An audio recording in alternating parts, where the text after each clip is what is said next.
got to just be wary of where this takeout is. The people that did the original scoreboard, the guy that painted the original scoreboard was a sailor on the cabin. Still living, came down here and painted it on our cabin. Right. He was down when we dedication. That's the model of the CDL. CDL.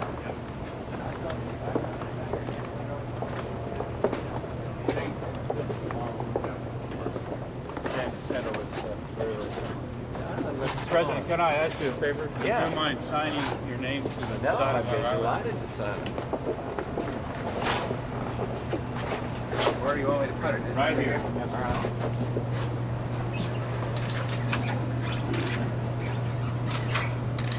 You got Great. it. Fantastic. Man, this is great. So it looks a lot smaller.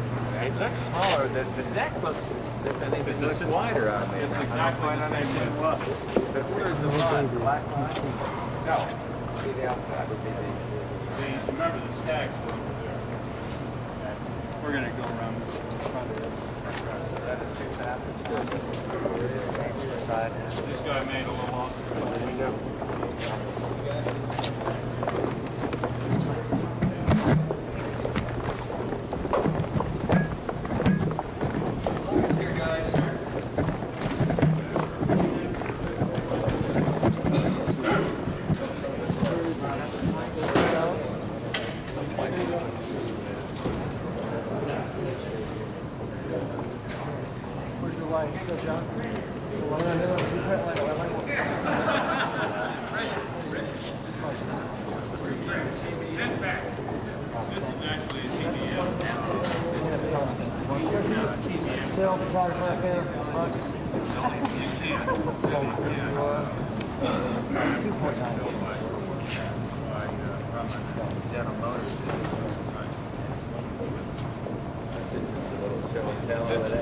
This is a movie that would play all the time. It's Fight Lady. You may see it. More famous.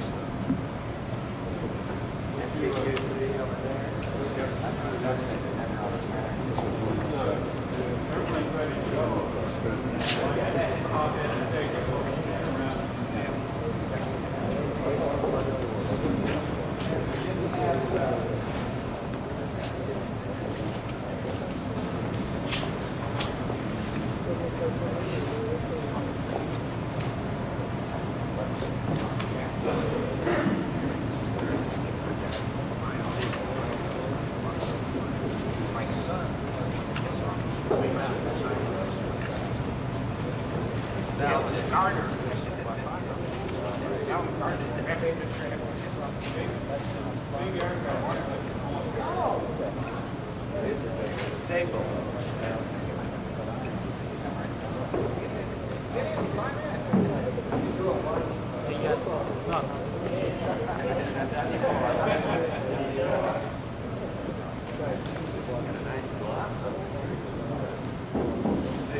crashed.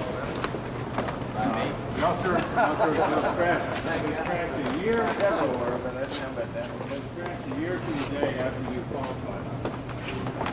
I don't take pictures. We're going to bring that up next time.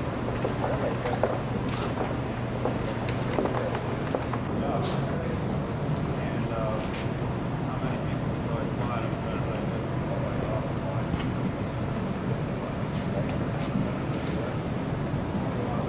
We also have a little airplane over here. It's the first smart bomb. It was developed during World War II and actually put into use during the Second World War.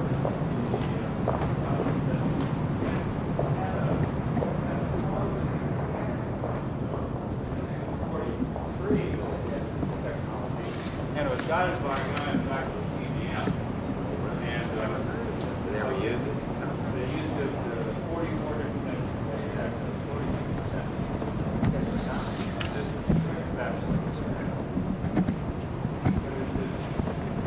next what? This is the actual, well, this is the actual size of the bomb.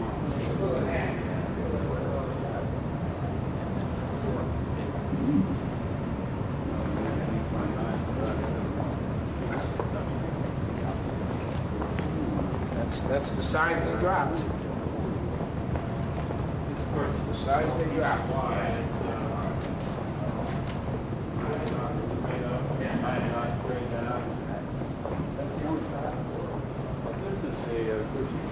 There are a lot of these around, but this is the only one that is non-amphibian. It's the EDY-5, which has beaching gear and no retractable landing gear.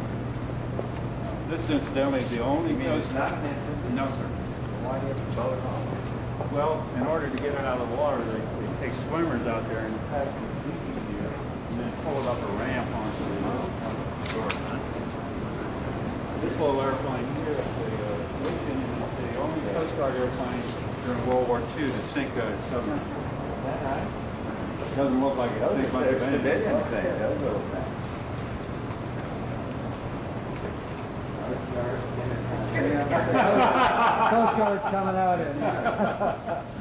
You ain't good. Get one picture there after. So send it to the Commandant. Isn't that? No, that's a nice little airplane. Those are used for civilians. Oh, yes. Yeah. This gondola, Mr. President, was the World War II blend. They called it the K-ship, and it was used during escorting convoys during the Second World War. Found it in a junkyard in New Jersey. I dragged it down here on a truck, and my volunteers restored it over a 3-year period. Is that right? Current working condition. It doesn't work, so we don't have any intention of flying it. No solicited.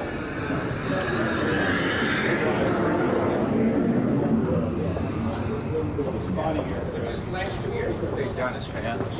Since I was here 2 years ago. Hi, everybody. This is our gift store, which is responsible for supporting all the effort that we have here for renovation. Oh, we This is certainly my wife, do. Phyllis, my daughter, Kathy. Hi, nice to meet you. And my daughter is married to an A6 pilot on the USS America. And my son's on America too. She's my nephew.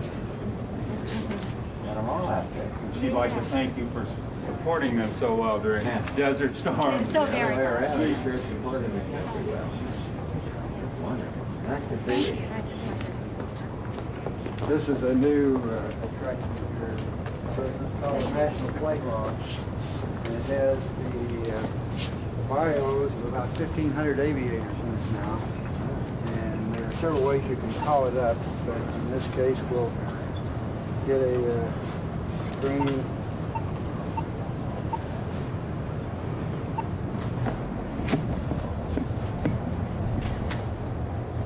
It's searching right now.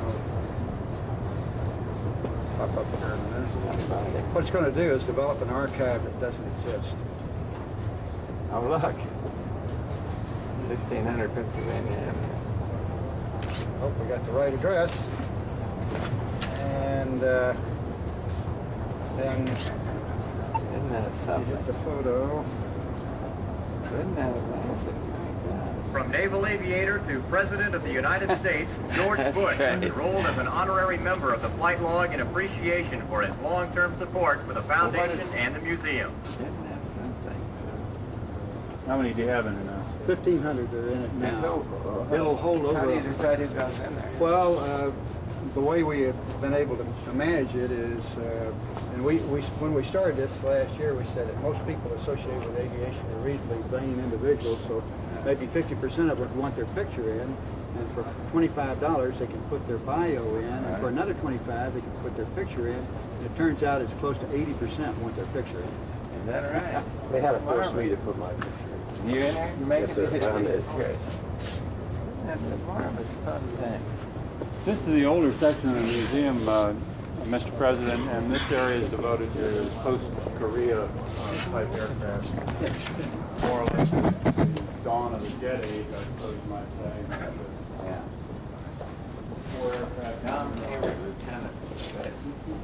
He flew those as a lieutenant. Did he really?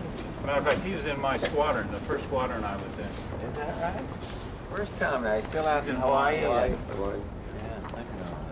This is wonderful. That's an area we have reserved for kids. We're starting a program here, hopefully next year, that is designed to take 14-year-old kids in for about a week and really give them intense exposure on aviation matters related to aviation. I'm really excited about it. This area over here is reserved for our latest airplane. This is a YF-17. It was a prototype of the F-18, which it never made, never became one. This is something. It's a wonderful job you all done. I heard Tom and Moore talking about it. Couldn't quite imagine what I was going to say. Look at that crazy looking thing. That's Yeah. that's the Navy's aircraft that made the first crossing of the Atlantic Ocean in 1919, and it was the very first crossing. It took several days, but it nevertheless. Look at that thing. I got something for you.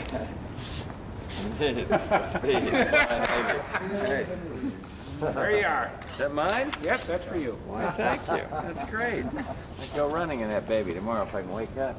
Mr. President, that NC-4, a doctor and his wife wrote a music research. Yeah. Wrote a musical score that appeared in Kennedy Center for 3 consecutive nights with full cast from Pensacola. Okay. Beautiful music. They call it Seaplane. Really Heaven's sake. fantastic. This is an F-8 Crusader, a fighter Yeah. airplane during the Vietnam conflict. The wing is up That because what it's Kent a weird- Williams flew? No. No, sir. He flew First year. I thought he did hijack. No, he In the did it, Korean but it was War? F9, F2, and our F9 is Ted not ever that. seen this thing? Not to my knowledge. It's over here in Orlando. Isn't this neat? The airplanes in this section are represent the earliest airplanes that we have, or rather the mid-30s airplanes, the old Ford tri-motor, the Golem Fokker design, the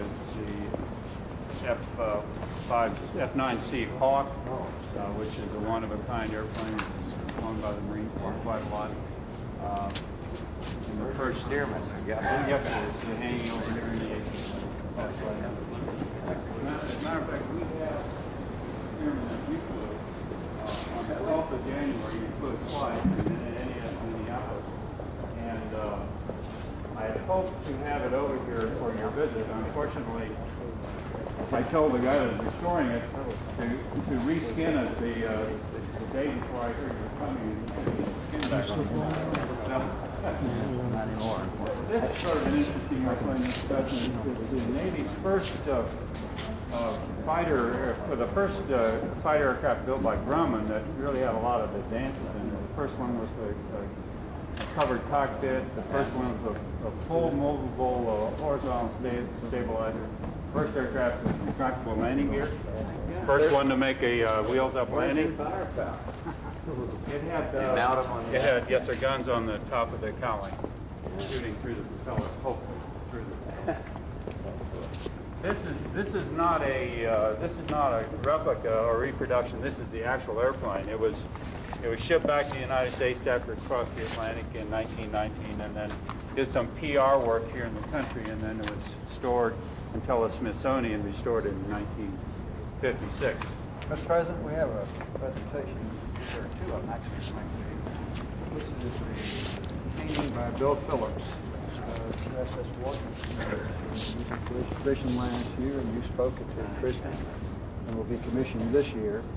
That's signed to you by Bill Phillips, the artist. How nice. And this is a letter from Admiral Wiesner commemorating that. And then, of course, as you know, Bob does double Should duty. be commissioned on July 4th. That's right. Yeah. Bob is not only the director, but he's our resident artist, and he has a presentation here for you.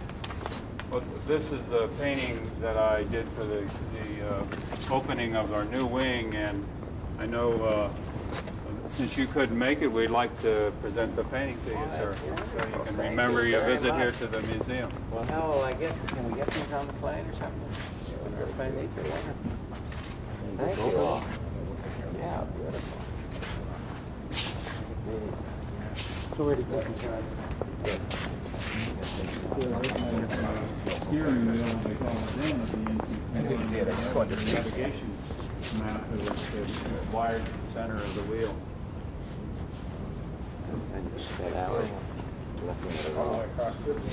I don't know if you're familiar with this type of airplane. The French built this one, but there are a number that were built by the British, and we even built one. And it's a rotary gnome engine where the whole engine rotates. The crankshaft is attached to the aircraft, and the engine rotates attached to the belly. Can you imagine the torque on that thing? Turned very well in one direction. Yeah.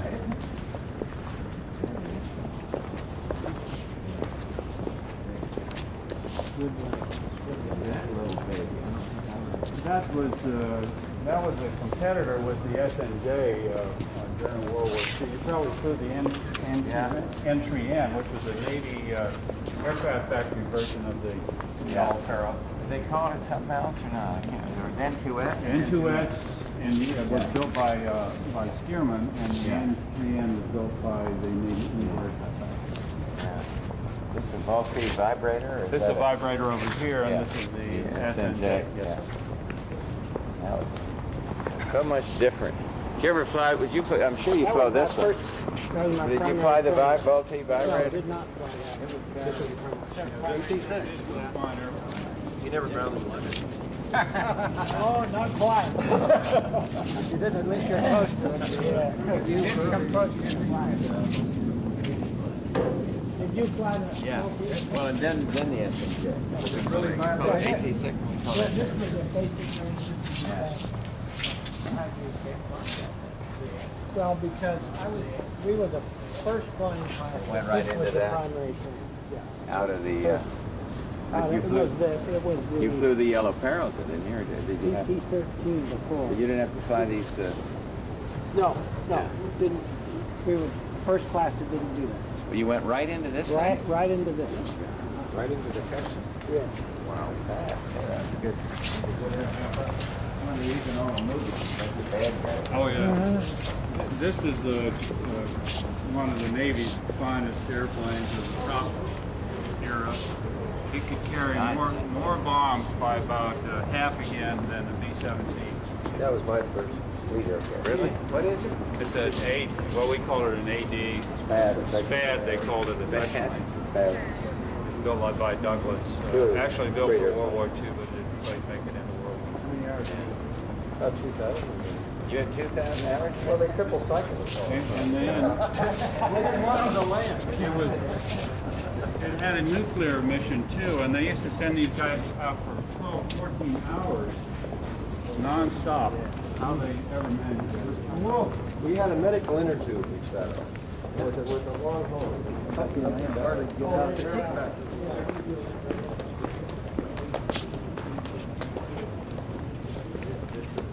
This is our the normal speakers platform that we usually have in the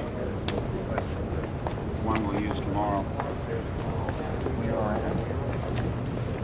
This thing. This is a Grumman F7F. Oh, yeah. And he used right at the end of the war. But Yeah. it was a real bear with one engine. Imagine our two R2800 sitting out there. Is that Curtis Wright? R2800? Pratt Whitney. Pratt Whitney? Yes, sir. What's the Curtis Wright? Whirlwind. One of the Curtis Wright. There's the engine there. I'm sure the you flew one with the yellow paint job on it. They did have the silver paint on the Navy airplanes for a while, but very short while. All the ones that It seems like we may be I just wanted to point this out here look because that out. this is a very I'm not sure. good example of what we do to get airplanes when they're really rare. This is the last photo Banshee known to exist. And we found it in a schoolyard down in Vero Beach, Florida. It was full of concrete, and very good concrete at that. The cockpit, the engine bays, and the camera bays were all full of this concrete, and it was buried in the mud.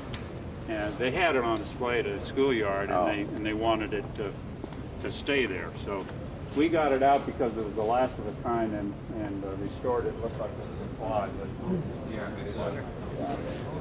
There's all the work that goes into something. Yeah, they did.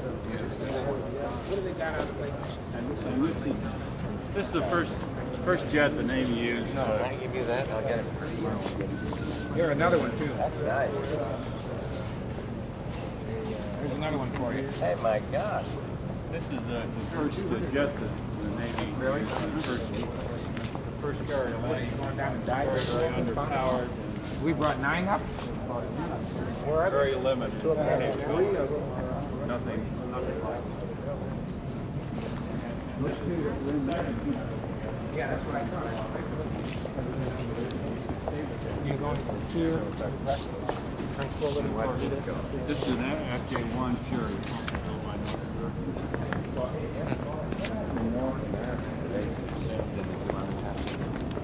Rockwell.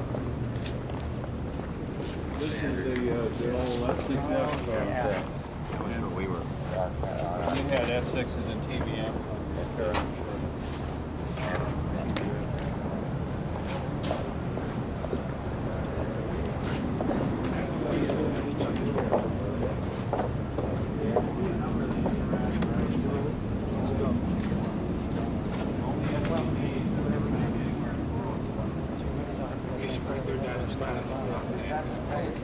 What was it called? What was the name of it?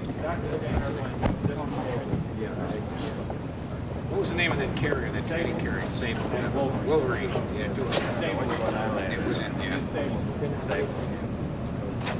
President, you probably won't sign on Laura. You was suspended in A4s.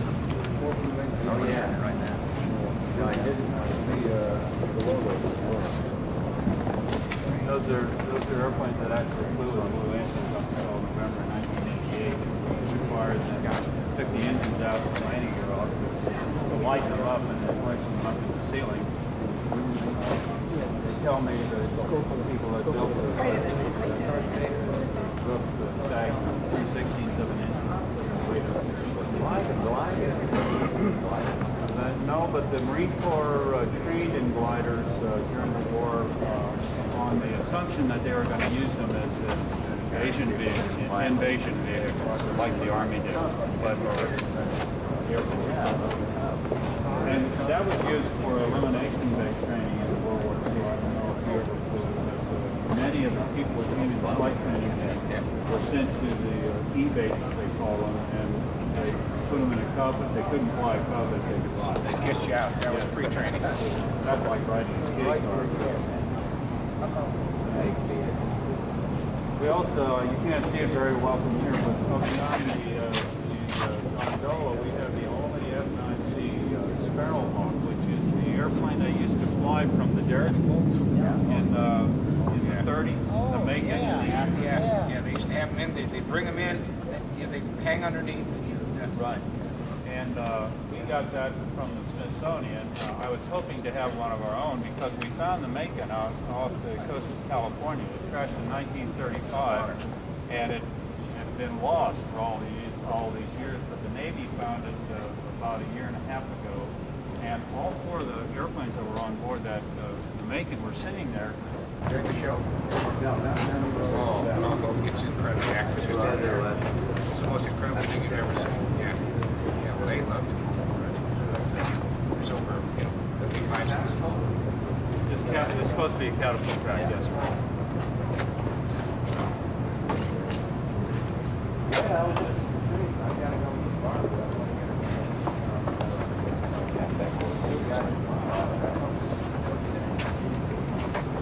Rich, we're gonna take it real slow, that's all we can do. Advise slow, that we may be a little bit early.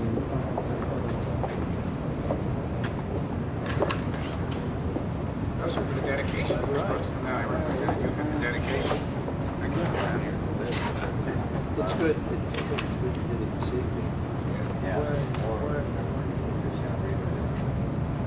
Jack says he can get you a ride with the Blue Angels in the show if you're ready. I can make that happen. One pair of underpants.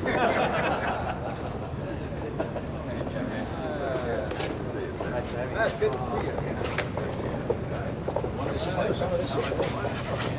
Well, it's changing all the time.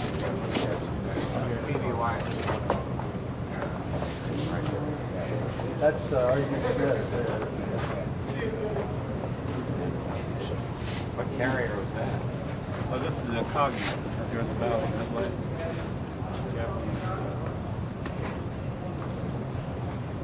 Lost a Kagi and the other ships that lost it Midway. I lost 4 of them. One ship. Wonderful job on The aircraft target. 150 gallons.